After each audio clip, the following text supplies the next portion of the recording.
नमस्कार, सुप्रभात। मी अजिंक्य भातंब्रेकर। तुम्ही पाहताय न्यूज 18 लोकमत। बुलेटिनच्या सुरुवातीला मोठी बातमी आपण बघणार आहोत। सीबीआयनं स्वतःच्याच सीबीआय अधिकाऱ्याला अटक केलेली आहे। सीबीआयचे सब इन्स्पेक्टर अभिषेक तिवारीला सीबीआयनं अटक केली आहे। अनिल देशमुख यांच्या प्रकरणामध्ये सीबीआयचा अंतर्गत चौकशी अहवाल लीक झालेला होता।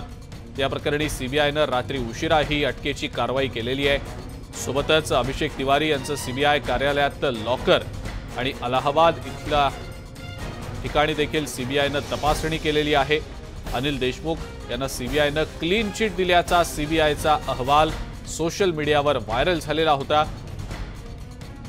ही कागदपत्र कशी काय बाहेर आली याचा सीबीआय गेल्या 6 दिवसांपासून तपास करत होती आणि आता यानंतर ही कारवाई करण्यात आलेली आहे। बुधवारी सीबीआयनं अनिल देशमुख यांचे जावई गौरव चतुर्वेदी यांची देखील चौकशी केलेली होती आणि नंतर त्यांना सोडून देण्यात आलेलं होतं।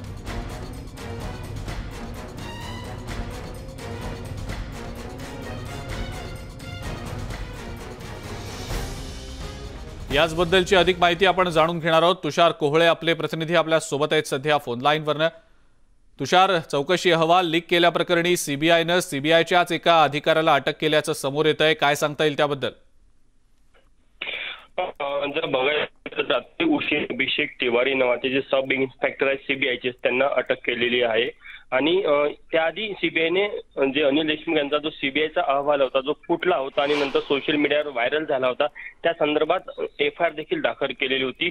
त्यामध्ये जो गुन्हा दाखल केला त्यामध्ये आरोपी सब इन्स्पेक्टर अभिषेक तिवारी आणि वकील बनवलं जे काल अनिल देशमुख यांच्या नातेवाईकांसोबत जे वकील होते ॲडव्होकेट डागा यांचं नाव पुढे येत आहे आणि इतर लोकांवर हा गुन्हा दाखल झालेला आहे।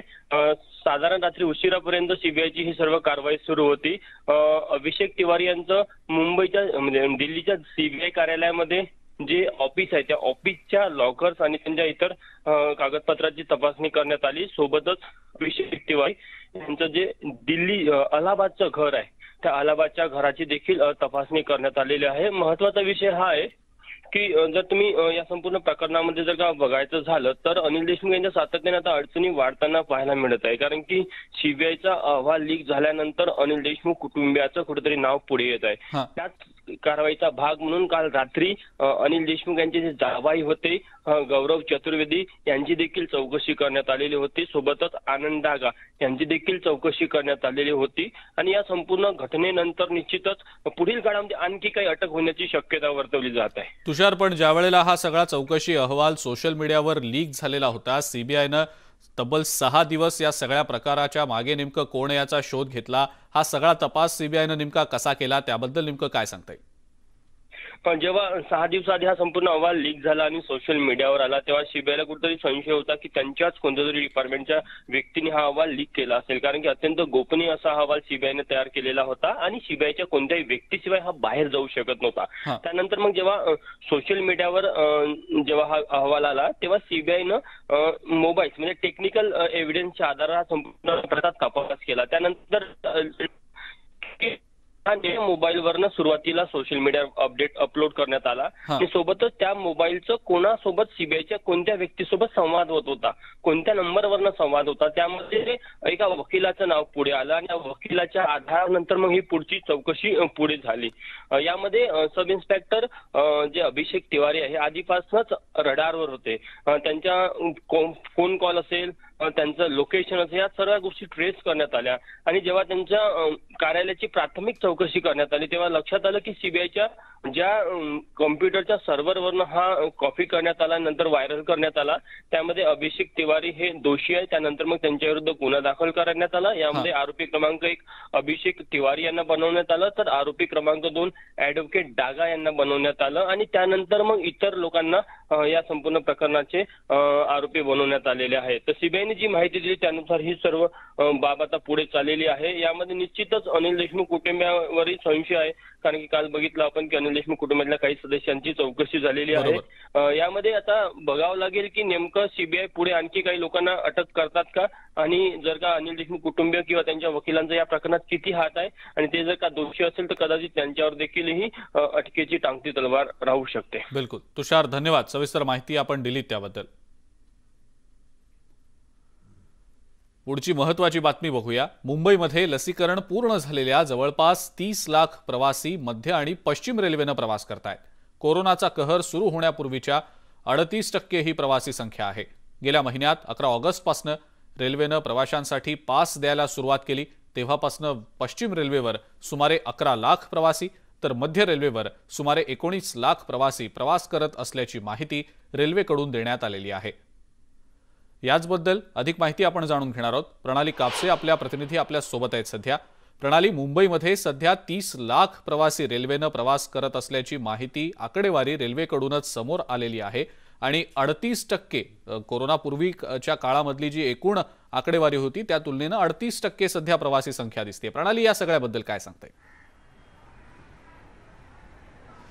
अजिंक्य, नक्कीच मुंबईकरांनी समाधान व्यक्त केलं होतं ज्यावेळेला त्यांना लोकलनी प्रवास सुरू केलेला होता, कारण ती मुंबईची लाईफलाईन आहे। शेकडो नाही तर हजारो नाही लाखो असे प्रवासी आहेत जे दररोज लोकलनी प्रवास करत असतात। सेंट्रल रेल्वेचं बघायला झाला तर मध्य रेल्वेवरून जवळपास दररोज 75 लाख प्रवासी हे प्रवास करतात, तर पश्चिम रेल्वेवरून जवळपास 60 लाख प्रवासी हे दररोज प्रवास करत असतात। आणि अशा परिस्थितीमध्ये लोकल पूर्णपणे बंद असल्यामुळे नागरिकांना खूपच त्रास होत होता आणि त्यामुळे सातत्याने ही मागणी केली जात होती की लोकल सुरू केली जावी। अखेर 11 ऑगस्टला शासनाने निर्णय जाहीर केला की ज्या लोकांचे 2 लसीकरण झालेले आहेत आणि 2 लसीकरण पूर्ण होऊन ज्यांना 14 दिवस झालेले आहे अशा नागरिकांना लोकलनं प्रवास करता येणार आहे। आणि त्यानंतर आतापर्यंत म्हणजे 31 ऑगस्टपर्यंत म्हणजे जवळपास 20 दिवसामध्ये 38 लाख असे प्रवासी आहेत ज्यांनी हा पास घेतलेला आहे आणि आता ते लोकलनी प्रवास करत आहेत। नक्कीच मुंबईकरांना दिलासा देणारी ही गोष्ट आहे आणि येत्या काळामध्ये ही संख्या वाढत सुद्धा जाणार। अवघ्या 20 दिवसामध्ये 38 लाख लोकांनी स्वतःची नोंदणी करून घेतलेली आहे, पास घेतलेला आहे आणि त्यांनी ते प्रवास करत आहेत। ही संख्या पूर्ववत व्हायला अजून थोडासा कालावधी लागणार आहे, परंतु नक्कीच दिलासा देणारी गोष्ट आहे की इतक्या मोठ्या प्रमाणावर पुन्हा एकदा मुंबईकरांनी लोकल ट्रेन वापरायला सुरुवात केलेली आहे। त्यामुळे 20 दिवसात जवळपास आपण एक म्हणूया की रेकॉर्डच तयार झालेले की 38 लाख लोकांनी आपला पासमध्ये म्हणजे पुढे जसे जसे दिवस पुन्हा एकदा मुंबईची लोकल ही पूर्वपदावर येऊन कोविड पूर्वीचा जो काळ होता जेवढी त्याची क्षमता होती त्या क्षमतेनं पुन्हा एकदा लोकल सुरू होतील असं चित्र आहे, परंतु त्याला किमान पुढचे 4-1 महिन्याचा कालावधी नक्कीच लागू शकतो। अजिंक्य, बिलकुल प्रणाली, आपण म्हणालात आता की कदाचित येत्या काळात प्रवाशांची ही संख्या आणखी वाढण्याची शक्यता आहे, कारण 2 डोस झाले आणि त्यानंतरचा 14 दिवसांचा कालावधी पूर्ण झाला तर प्रवासी संख्या आणखी वाढण्याची शक्यता आहे। तर या सगळ्या गोष्टी ध्यानात घेऊन खरं तर खबरदारी आणखीन बाळगण्याची गरज आहे असं सध्या तरी दिसतंय, कारण ज्या पद्धतीनं आता आपण संभाव्य 3ऱ्या लाटेबद्दल बोलतो आहोत, असं म्हणतो आहोत की खबरदारी कदाचित आणखी घ्यावी लागणार आहे। ही सगळी गर्दी एकंदरीतच नियंत्रणात देखील आणणं तितकंच गरजेचं आहे असं वाटतं? अजिंक्य, दोन्ही गोष्टी आहेत। आपण जर बघितलं तर जवळपास 2 वर्ष होत आलेली आहे जेव्हा नागरिकांचे जीवन कोविडमुळे पूर्णपणे अस्तव्यस्त झालेलं आहे आणि तब्बल 2 वर्षाच्या अंतराळानंतर सर्वसामान्य नागरिकांना 11 तारखेपासून 11 ऑगस्टपासून ही लोकल सुरू झालेली आहे। आपल्याला सगळ्यांना माहिती आहे की मुंबईची लोकल ही अगदी खचाखच भरलेली असते, पाय ठेवायलाही जागा नसते, विशेषतः पीक आवर्समध्ये। परंतु हेही आपण लक्षात घेतलं पाहिजे की जे चाकरमानी आहेत जे मुंबईच्या बाहेर राहतात त्यांना हा एकमेव आधार आहे ज्याचा वापर करून ते मुंबई शहरापर्यंत आपल्या कामाच्या ठिकाणी पोहोचू शकतात। त्यामुळे ही नक्कीच जबाबदारी आता शासनाची राहणार आहे, रेल्वे प्रशासनाची राहणार आहे की ते नेमक्या कुठल्या गोष्टींची काळजी घेतात, कारण नागरिकांना एवढ्या कालावधीमध्ये गेल्या 2 वर्षाच्या कालावधीमध्ये मोठ्या प्रमाणावर लॉकडाऊन होता, ऑफिसेस बंद होते, परंतु ऑफिसेस पूर्वपदावर सुरू झाल्यानंतर या सगळ्या नागरिकांना अगदी मरण यातना सहन कराव्या लागलेल्या। प्रवास करताना दिवसामध्ये 8-8 तास केवळ प्रवासामध्ये जात होते आणि 8 तासाची नोकरी म्हणजे एक व्यक्ती घराच्या बाहेर जवळपास 16 तास राहत होता, अवघे 4-5 तास त्याला घरी राहता येत होतं आणि त्यात त्याची झोप आणि कुटुंबीय हे सांभाळणं त्याला अतिशय कठीण होत होतं। त्यामुळे या मरण यातनेच्या प्रवासातून आपली सुटका झाली याचा दिलासा नागरिकांना नक्कीच, आणि म्हणूनच इतक्या कमी कालावधीमध्ये 38 लाख लोकांनी पुन्हा एकदा पास मिळवलेलं नक्कीच आव्हान असणार आहे शासनासमोर की त्यांनी नागरिकांचं नियमन आणि लोकलमध्ये गर्दी होऊ नये म्हणून कशा पद्धतीनं पुढचे नियम आखतात। परंतु मुंबईकरांचा विचार नक्कीच केला गेला पाहिजे, कारण बरोबर. लोकलची मागणी ही सर्वसामान्य मुंबईकरांची मागणी होती की त्यांना मरण यातनेच्या प्रवासातून त्यांचा आवडीचा लोकलचा प्रवास जो वेगात पूर्ण करता येतो तो त्यांना मिळावा. बिलकुल. प्रणाली, धन्यवाद. सविस्तर माहिती आपण दिलीत त्याबद्दल. आपण आता यानंतर पुढची एक महत्त्वाची बातमी आणखीन एक बघणार आहोत. ठाणे महानगरपालिकेच्या सहाय्यक आयुक्त कल्पिता पिंपळे यांच्यावर झालेल्या हल्ल्यामध्ये बोट त्यांचं कापलं गेलं. त्यांच्यावर ठाण्याच्या ज्युपिटर हॉस्पिटलमध्ये उपचार सुरू आहेत. त्यांच्यावर डॉक्टर पराग लाड आणि डॉक्टर व्यंकटेश्वरन यांच्या देखरेखीखाली उपचार सुरू आहेत. कल्पिता यांच्यावर करण्यात येणाऱ्या उपचारांबाबत डॉक्टर पराग लाड यांच्याशी चर्चा केली आहे आमचे प्रतिनिधी अजित मांढरे यांनी. सहाय्यक आयुक्त कल्पिता पिंपळे आणि सोमनाथ पालवे सुरक्षा रक्षक या दोघांवर ज्या डॉक्टरांनी शस्त्रक्रिया केली ते ज्युपिटर हॉस्पिटलचे डॉक्टर पराग लाड आपल्यासोबत आहेत. डॉक्टर साहेब, तुम्ही दोघांवर शस्त्रक्रिया केलेली आहे, बोटं जोडण्यात आलेली आहेत पिंपळे मॅडमचे. कितपत ही शस्त्रक्रिया यशस्वी झालेली आहे आणि त्यांना पुढे किती नॉर्मलपणे ते वापर करू शकतील पुन्हा हाताचा? आता 48 तासानंतर डाव्या हातामध्ये अंगठा, पहिलं बोट आणि दुसरं बोट यांचा रक्तपुरवठा हा बऱ्यापैकी चांगला आहे. जे चौथं बोट पूर्णपणे तुटलेलं होतं त्याला आपल्याला जोडण्यात आत्तापर्यंत तरी यश मिळालेलं आहे, पण 48 तासात त्या बोटाबद्दल पूर्ण माहिती देणं हे आपल्याला थोडं वेळ लागणार आहे त्याच्याबद्दल सांगायला. आणि उजव्या हाताची जी शस्त्रक्रिया झालेली आहे त्यांचं उजव्या हातामध्ये मनगट वर खाली करणारे जे टेंडन्स, ज्या नसा होत्या त्या आपण जोडलेल्या आहेत. मला हेच विचारायचं होतं. आम्हाला फक्त आतापर्यंत एवढंच माहिती होतं की त्यांच्या हाताची बोटं तुटलेली आहेत आणि ते 2 ते 3 बोटांना इंजरीज झालेल्या आहेत.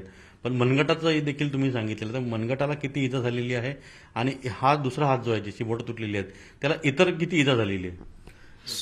जसं आपल्याला माहिती आहे की करंगळी आणि चौथी बोट ही 2 बोटं पूर्णतः आपल्या हातापासून वेगळे झालेली होती आणि अंगठा, पहिलं बोट आणि दुसरं बोट हे बेंड करणाऱ्या नसा, यांना संवेदना पुरवणाऱ्या नर्व्स आणि यांना रक्तपुरवठा पुरवणाऱ्या नसा ह्या सुद्धा पूर्णपणे कट झाल्या होत्या.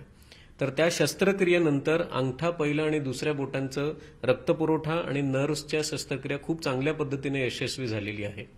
आणि उजव्या हातामध्ये त्यांना आपल्या मनगटाच्या वरती एक कट होता ज्याच्यामध्ये त्यांना मनगट वर खाली करणारी जी महत्वाची नस असते त्या 2 नसा त्यांच्या पूर्णपणे कट झालेल्या होत्या.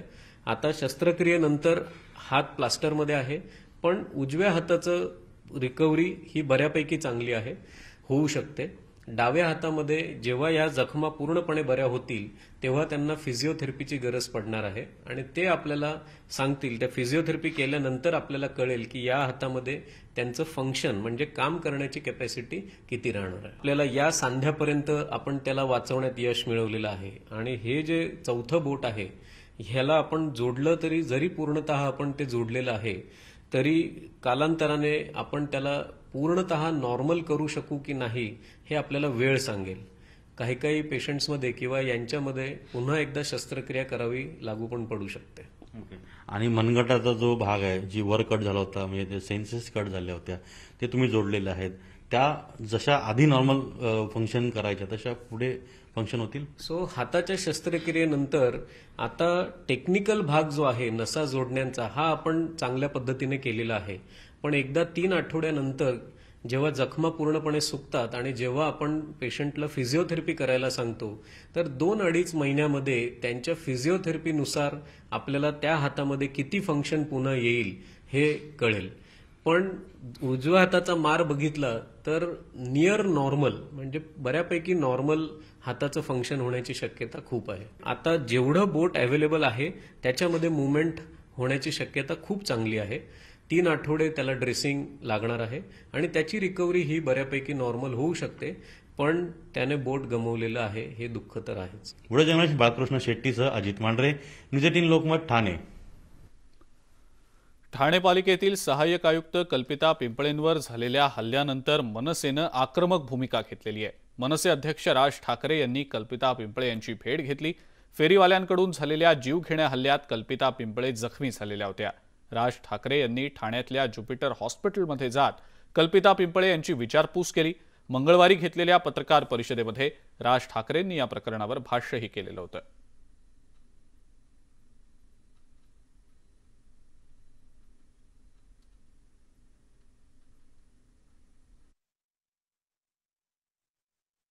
मॅडमनी मला सांगितलं की अतिक्रमणचे आपली लिपिक आहेत ना त्यांना बोलवा. मी आवाज द्यायला गेलो. तो माणूस तिथंच फिरत होता आसपास. तर त्याने अचानक मी मॅडमपासून साईडला झालो आणि मॅडमवर अचानक हल्ला सुरुवात केली. तर मग मॅडम ते हल्ला दिसताना मी पण मध्ये गेलो, पळत गेलो इकडून आणि नंतरून मॅडमला नंतरून ते मी असा हात केला वरती प्रतिकार रोखण्याचं हे केलं. तर त्याने माझं पण बोट हे केलं. नंतरून मी त्याला एक लाथ मारली आणि तो गाडीच्या पलीकडून काढला. असं एवढं झालं. नंतरून मग आम्हाला हॉस्पिटलमध्ये घेऊन गेले, तिथून पुढं वेदांत हॉस्पिटलला. नमस्ते महाराष्ट्रामध्ये वेळ झाली एका ब्रेकची. बघत रहा न्यूज 18 लोकमत.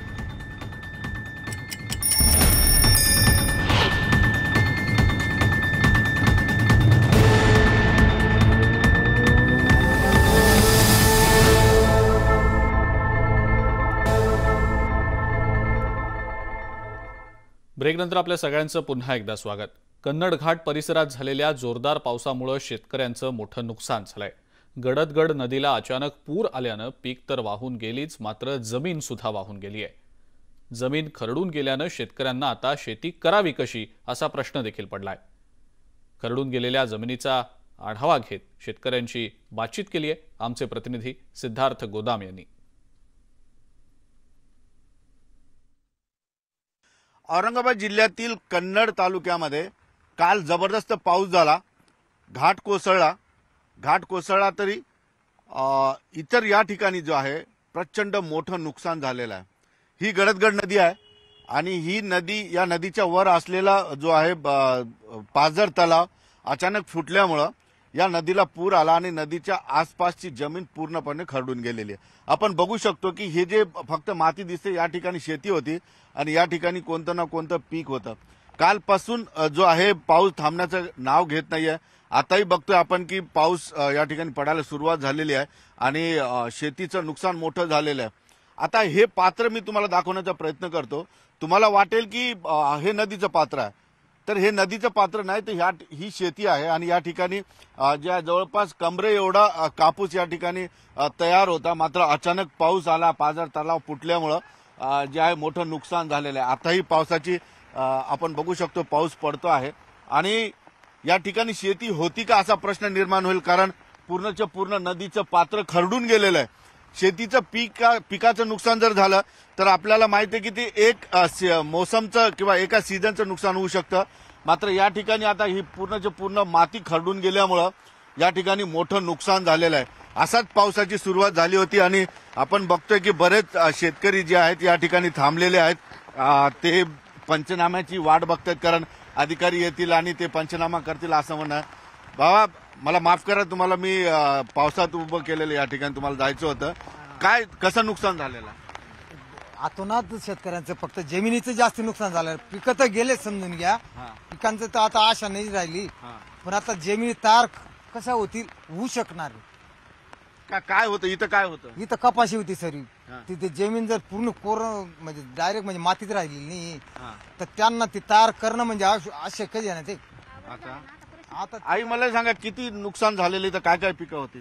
इथं केळी होती, सर्व आहे होतं, अद्रक होतं, गण लावलेलं होतं लोकांनी, कापूस होता, तुरी होत्या, सर्व नुकसान झाली, बरबाद झालं ना मग शेत. पण आता पिकासहित माती गेली तर आता हे कसं नुकसान? आता हे नुकसान आहे. आता कसं करणारे शेतकरी ते कळत नाही ना. मग शेतकऱ्यांना काय करावं आता ते समजत नाहीये ना आम्हाला. काय करावं आता, सर्व गेले. तुमचं काय पीक होतं? आमचं तोरीचं पीक होतं, अद्रक लावलेलं होतं, ते सगळंच वाहून गेलं, सर्व वाहून गेलं, मातीसहित काहीच राहिलं नाही ना. मला आता सांगा दादा की आता हे पूर्णच्या पूर्ण आता शेतीच नाहीये इथं, मग हे कसं करणार शेतकरी?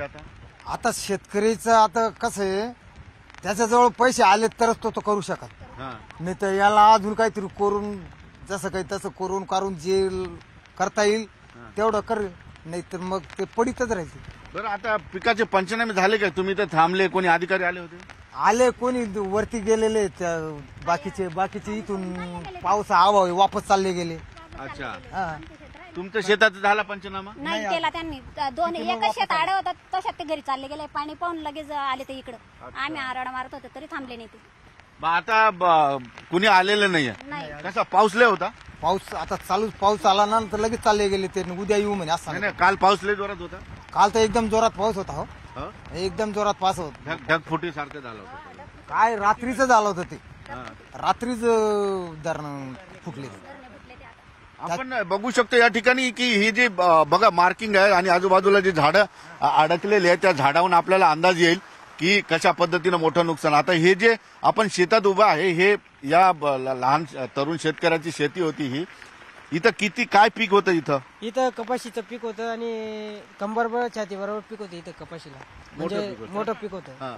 तर इथं भारी शेती होती. काहीची जमीन होती इथं पूर्ण काळी जमीन होती. मग आता काहीच नाही राहिलं. काहीच नाही राहिली इथं. खत टाकलेलं होतं, शेणखत टाकलेलं होतं, सगळं शेती शेतकऱ्यामुळे हा पूल वाचलेला आहे, नाही तर सगळं गेलं असतं. अच्छा. मग आता किती एकर इथं लावलं होतं तू? इथं 3 एकर वावर लावलेलं होतं. 3 एकर गेलेले. अच्छा, पूर्ण गेला. पंचनामा झाला का तुझा? पंचनामा नाही झाला अजून झालेला नाही. बघतोय आपण की आताही पाऊस पडतोय. आपल्याला कल्पना असेल की या ठिकाणी या भागामध्ये खूप मोठ्या प्रमाणात पाऊस पडत असतो. काल रात्री सुद्धा असाच पाऊस झाला आणि जो पाझर तलाव आहे तो फुटल्यामुळं गडदगड नदी जी आहे पूर्णपणे पात्र सोडून वाहिली आणि तिच्या पात्राच्या आत केळी असेल, कपाशी असेल किंवा इतर तूर असेल, हे जेवढी पिकं होती ती पिकं तर गेली. मात्र अशा पद्धतीने जमीनही खरडून नेलेली आहे. म्हणजे पीक गेलं तर एक मोसमाचं नुकसान होऊ शकतं.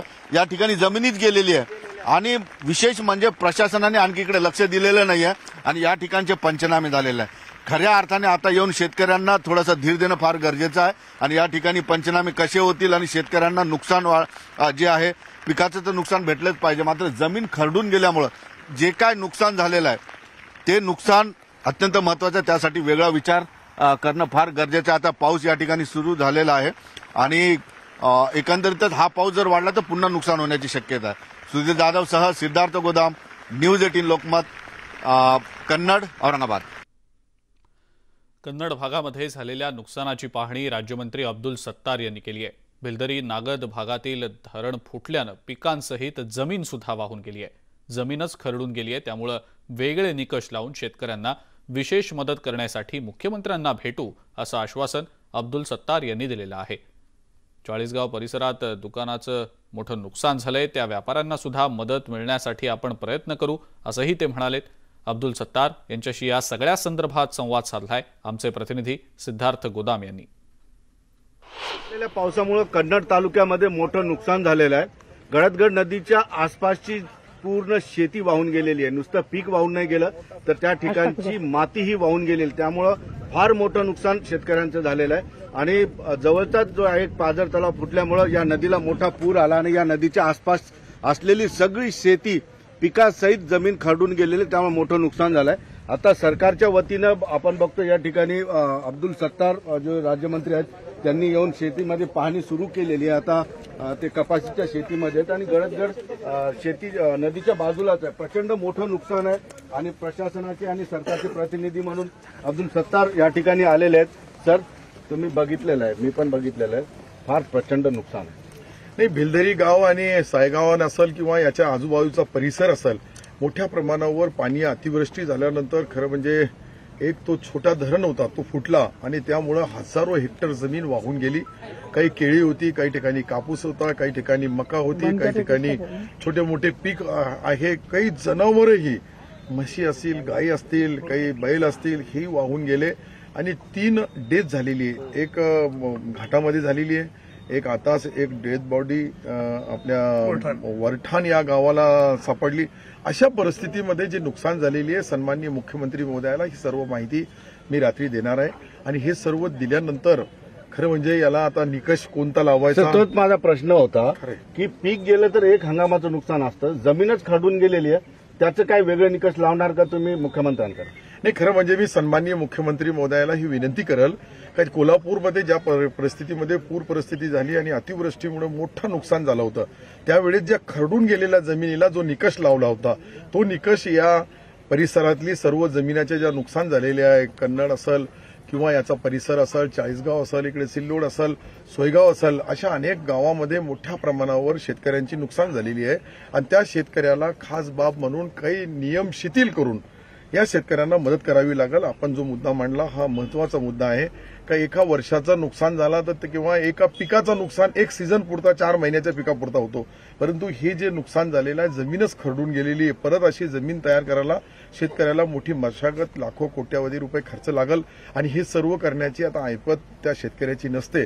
म्हणून सरकारकडून खास बाब म्हणून आघाडीचे सरकारच्या सर्व मंत्री महोदयांना सन्माननीय मुख्यमंत्री महोदय सहित उपमुख्यमंत्री महोदय असतील किंवा आदरणीय बाळासाहेब थोरात असतील या सर्वांना मी ही परिस्थिती सांगून या ठिकाणचे जे आमदार आहेत उदयसिंगजी राजपूत यांनीही मी असं नितीन पाटील असतील किंवा सर्व आमचे कार्यकर्ते असतील, सर्व गावाचे सरपंच आहे, उपसरपंच आहे, कार्यकर्ते, गावामधल्या विविध कार्यकारी सोसायटीचे चेअरमन आहे, या सर्वांना चिंता आहे का या मोठ्या प्रमाणावर झालेली नुकसान याला खास बाब म्हणून सरकारकडून काही मदत मिळावी आणि निश्चित मी ते प्रयत्न करील आणि सर्व सन्माननीय मुख्यमंत्री महोदय आणि कॅबिनेट याच्यामध्ये धोरणात्मक निर्णय असल्या कारणाने. माझा दुसरा प्रश्न असा आहे की अनेक शेतकरी दिवसभर शेतात बसून होते, अधिकारी येतील, कर्मचारी येतील, पंचनामे होतील. अनेक शेतकऱ्यांनी तक्रारी केल्या की पंचनामे नाही झाले, प्रशासन आणखी त्यांच्यापर्यंत पोहोचलेलं नाही. कसं आहे हे एक पंचनामे करण्यासाठी शेकडोने शेतकरी आहे आणि अधिकारी कमतरता आहे. अधिकाऱ्यांनी काही पंचनामे केलेले आहे. मला आता माझ्यासोबत डिप्टी कलेक्टर आहेत, माझ्यासोबत तहसीलदार आहेत, कृषी अधिकारी आहेत, अनेक शासनाचे प्रतिनिधी आहेत की त्यांनी तत्वतः या 1.5 दिवसामध्ये मोठ्या प्रमाणावर पंचनामे केले आणि येणाऱ्या 3 दिवसाच्या आत सर्वांचे पंचनामे होऊन हे सरकारला कळवण्यात येईल. आणि सोलापूर धुळे महामार्गावरील कन्नड घाट पुढचे 10 ते 15 दिवस वाहतुकीसाठी बंद असणार आहे. घाटामध्ये मोठ्या प्रमाणावर दरड कोसळल्यामुळे आणि काही ठिकाणी रस्ताच खचल्यानं हा महामार्ग पुढचे 15 दिवस वाहतुकीसाठी बंद असेल अशी माहिती भारतीय राष्ट्रीय राजमार्ग प्राधिकरणाचे प्रकल्प संचालक अरविंद काळे यांनी न्यूज 18 लोकमतशी बोलताना दिलेली आहे. नागरिकांनी या महामार्गावरून प्रवास करू नये असं आवाहन अशी माहिती पोलीस उपनिरीक्षक कैलास गावडे यांनी केलेली आहे. त्यांच्याशी संवाद साधलाय आमचे प्रतिनिधी लक्ष्मण घाटोळ यांनी. कन्नड घाटामध्ये वारंवार दरड कोसळण्याच्या घटना घडत आहे आणि त्यामुळे मोठ्या प्रमाणात जीवितहानी होण्याची शक्यता जी आहे ती वर्तवली जाते. मात्र या घटना का घडत आहे, वारंवार या घटना घडूनही उपाययोजना केल्या जात नाहीये आणि या उपाययोजना जर करायच्या ठरल्या तर पुढच्या काळामध्ये कशा प्रकारच्या उपाययोजना कराव्या लागतील याविषयी बोलण्यासाठी आपल्यासोबत राष्ट्रीय प्राधिकरणाचे प्रकल्प संचालक आहेत. आपण त्यांच्याशी बोलूया. प्रोजेक्ट डायरेक्टर आहेत अरविंद काळे सर. सर, नेमकं ही जी घटना घडली आहे या घटनेनंतर आपल्या विभागानं काही काळजी पुढच्या काळासाठी घेतली का? भविष्यामध्ये अशा घटना रोखता येतील यासाठी काही उपाययोजना आखल्यात का? ही जी घटना घडली ही नॅचरल कॅलॅमिटी मुळे घडलेली आहे. 30 तारखेच्या पहाटे म्हणजे 31 तारखेच्या पहाटे अराऊंड 2:30 ते 3 वाजता जो ढगफुटी सदृश्य पाऊस झाला, जवळपास 123 mm पाऊस एकाच दिवशी पडलेला आहे. या ढगफुटीमुळं या घाटाच्या एक्झिस्टिंग रस्त्याला जी हानी पोहोचली त्याचं आज कालपासून आमचं रेस्टॉरेशन वर्क सुरू आहे.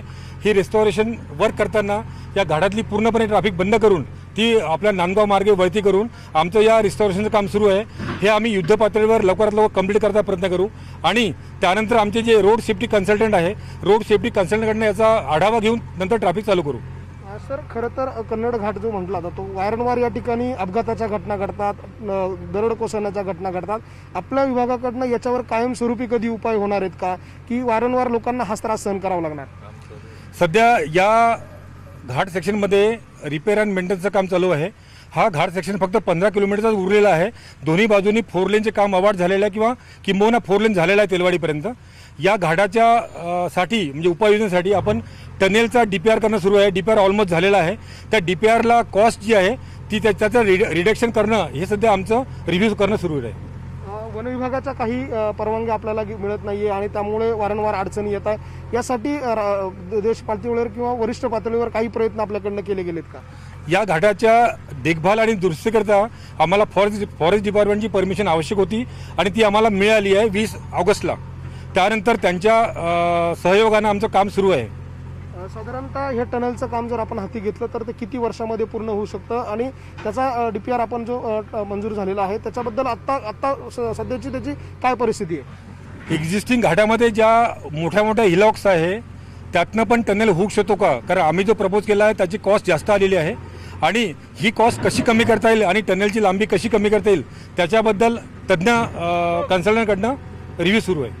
सर, या महामार्गावर अवजड वाहनांना परवानगी पुढच्या काळामध्ये मिळणार आहे का?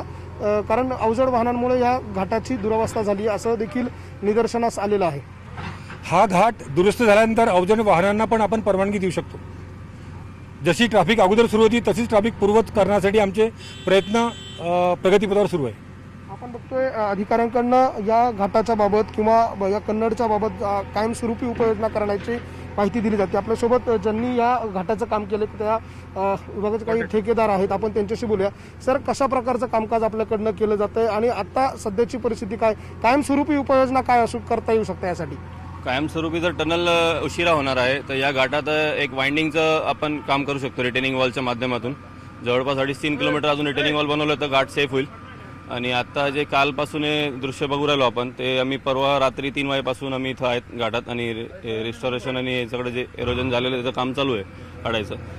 आणि जवळपास 7 ते 8 मशिनरी आमचे स्वतः चालू आहेत. काही पोलीस उपअधीक्षक देखील आपल्यासोबत आहे. गावडे साहेब, सर, आता सध्याची परिस्थिती काय आहे? कधीपर्यंत हा रस्ता खुला केला जाऊ शकतो?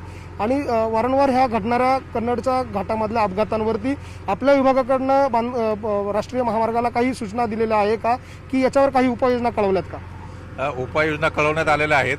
फार मोठ्या प्रमाणात घाटाचं नुकसान झालेलं आहे. त्याप्रमाणे राष्ट्रीय महामार्गाच्या सल्ल्यानुसार 10 तारखेपर्यंत हा घाट संपूर्णपणे बंद राहणार आहे. संपूर्ण 4 व्हीलरसाठी हा घाट बंद राहणार आहे. 2 व्हीलरसुद्धा बंद आहेत. युद्ध पातळीवर काम सुरू आहे आणि जी ट्रॅफिक आहे, जी हेवी ट्रॅफिक आहे नॅशनल हायवेची, ती धुळ्याहूनच मालेगावकडे वळवण्यात आलेली आहे. त्याचप्रमाणे जी इतर छोटी वाहतूक आहे ती चाळीसगाव शहरातून नांदगाव मार्गे औरंगाबादकडे वळवण्यात आलेली आहे. बंदोबस्त दोन्ही ठिकाणी लावलेला आहे. घाटातून संपूर्णपणे ट्रॅफिक बंद करण्यात आलेली आहे.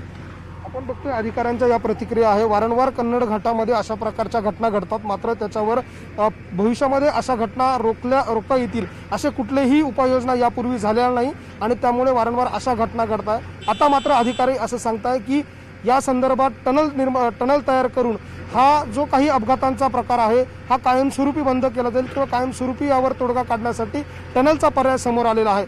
मात्र कागदी घोडे किती दिवस नाचणार आणि लाचखुर्तीचा कारभार कधी थांबणार आणि कधी या मार्गावरून प्रवास करणाऱ्यांचा प्रवाशांचा प्रवास सुखकर होणार हे बघणं महत्त्वाचं ठरणार आहे. हेमंत बागुलसह लक्ष्मण घाटो, न्यूज 18 लोकमत, कन्नड, चाळीसगाव.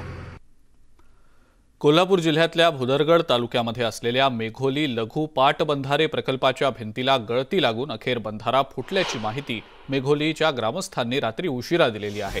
बंधाऱ्याचा आउटलेट आहे त्या शेजारून बंधारा फुटल्याचं ग्रामस्थांकडून सांगण्यात आलेलं आहे. कोल्हापूर जिल्ह्यातला हा लघु पाटबंधारे प्रकल्प असून पाण्याच्या प्रवाहात सापडल्यानं एका महिलेचा मृत्यू झालाय तर शेकडो एकर शेतजमीन वाहूनही गेलेली आहे. या प्रकल्पातल्या पाण्यामुळे आता वेदगंगा नदीच्या पाणी पातळीत वाढ होण्याची शक्यता आहे. म्हणून वेदगंगा नदीकाठच्या लोकांना आता सतर्कतेचा इशारा देण्यात आलेला आहे. रात्री या बंधाऱ्यातून मोठ्या प्रमाणावर पाणी बाहेर आल्यानं स्थानिक नागरिकांमध्ये भीतीचं वातावरण होतं. त्याचबद्दलची अधिक माहिती आपण जाणून घेणार आहोत. संदीप राजगोळकर आपले प्रतिनिधी आपल्या सोबत आहेत सध्या फोन लाईनवरनं. संदीप, शेकडो एकर शेतजमीन वाहून गेलेली आहे आणि त्यासोबतच वेदगंगा नदीच्या पाणी पातळीत वाढ होण्याची देखील शक्यता वर्तवली जाते. सध्याची नेमकी काय स्थिती आहे? एकतर कोल्हापूर जिल्ह्यातला भुदरगड तालुका अजिंक्य हा दुर्गम भाग म्हणून ओळखला जातो आणि या तालुक्यामध्ये अनेक लघु पाटबंधारे आहेत आणि त्यापैकीच मेघोलीचा हा आहे. आणि या लघु पाटबंधारेमुळे जवळपास 600 ते 700 हेक्टर जे क्षेत्र आहे ते ओलिताखाली येतं. मोठा फायदा तिथल्या सगळ्या शेतकऱ्यांना होत असतो. पण या धरणाला गळती लागली होती. त्याचं कारण असं आहे की हे मातीचं धरण होतं आणि काल रात्री साधारणतः 10 ते 10:30च्या दरम्यान मोठं भगदाड पडलं त्या लघु पाटबंधारे प्रकल्पाला आणि त्यानंतर पाण्याचा मोठा विसर्ग त्या ठिकाणी सुरू झाला. आपण दृश्यांमध्ये जर पाहिलं तर त्यावरून आपण कल्पना करू शकतो. आणि या सगळ्या घटनेमध्ये एका महिलेचा मृत्यू झालेला आहे. 6 जनावरं जे आहेत ती वाहून गेली आहेत आणि मृत झालेले आहेत.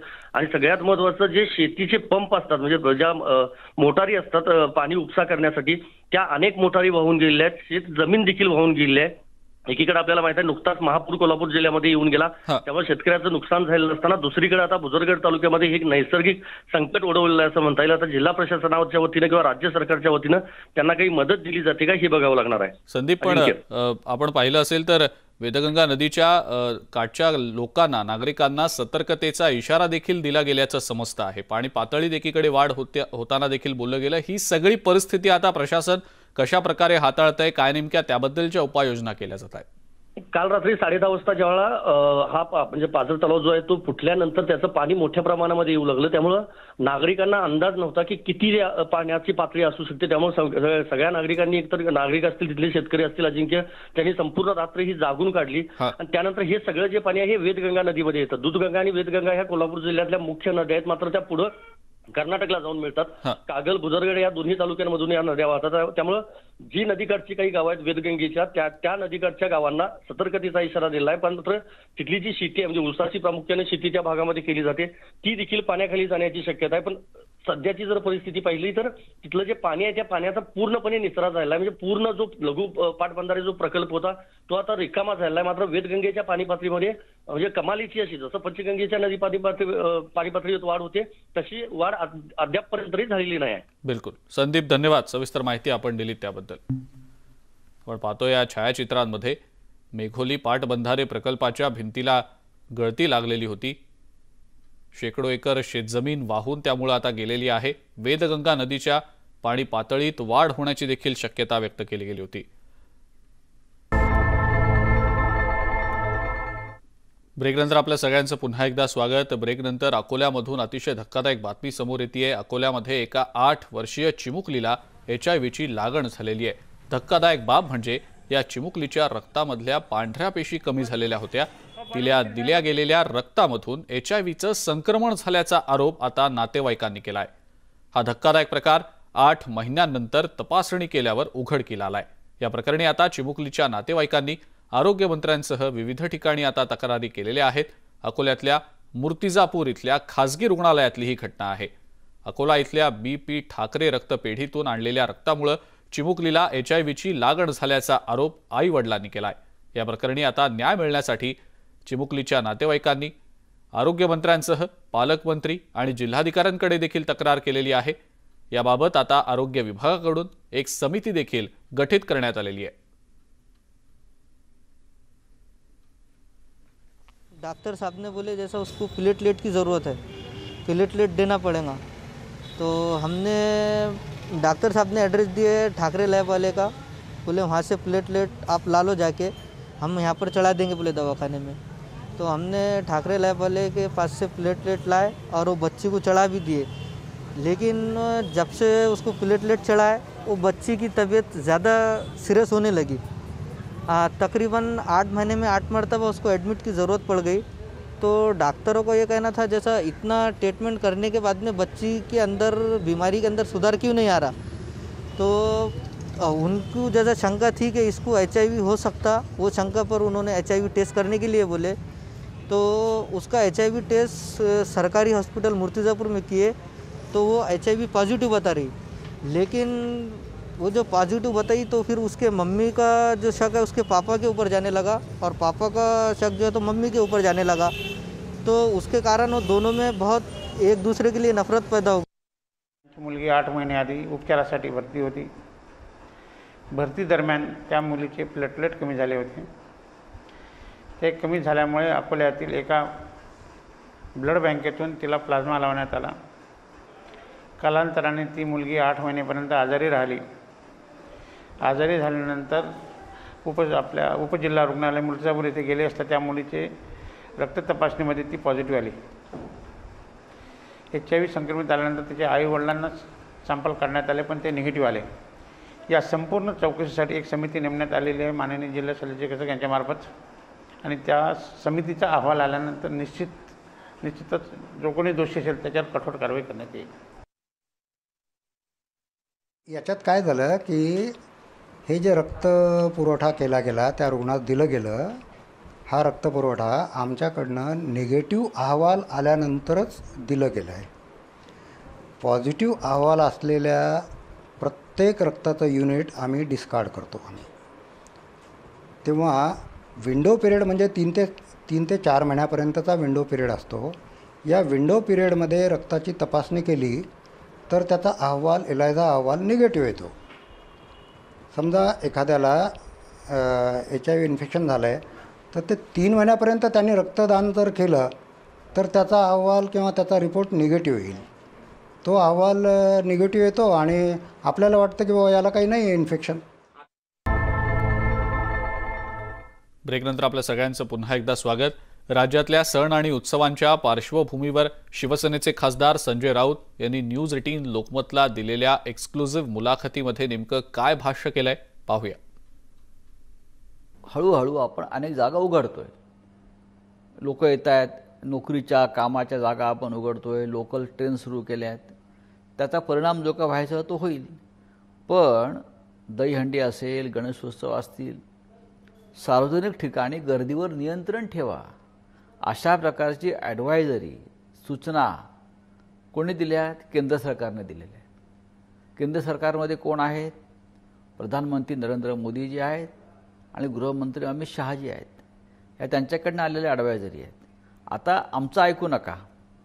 तुमचा आमच्याविषयी वाद समजू शकतो मी या सरकारविषयी, पण तुम्ही तुमचं केंद्रातलं सरकार, तुमच्या विचारांचं, तुमच्या त्यांचं तरी ऐका. शिवसेना आणि भाजप एकत्र येणार की नाही हे येणारा काळ ठरवेल, पण सध्या आम्ही 3 पक्ष एकत्र आहोत असं वक्तव्य शिवसेनेचे खासदार संजय राऊत यांनी केलंय. न्यूज 18 लोकमतच्या एक्सक्लुझिव्ह मुलाखतीमध्ये ते बोलत होते. सोशल मीडियावरती उद्धव ठाकरे नाही बोलत किंवा सोशल मीडियावरती देवेंद्र फडणवीस बोलत नाहीत. आता आमच्या वतीनं कोणी परस्परी हवा सोडत असेल तर त्याला काय अर्थ नाही.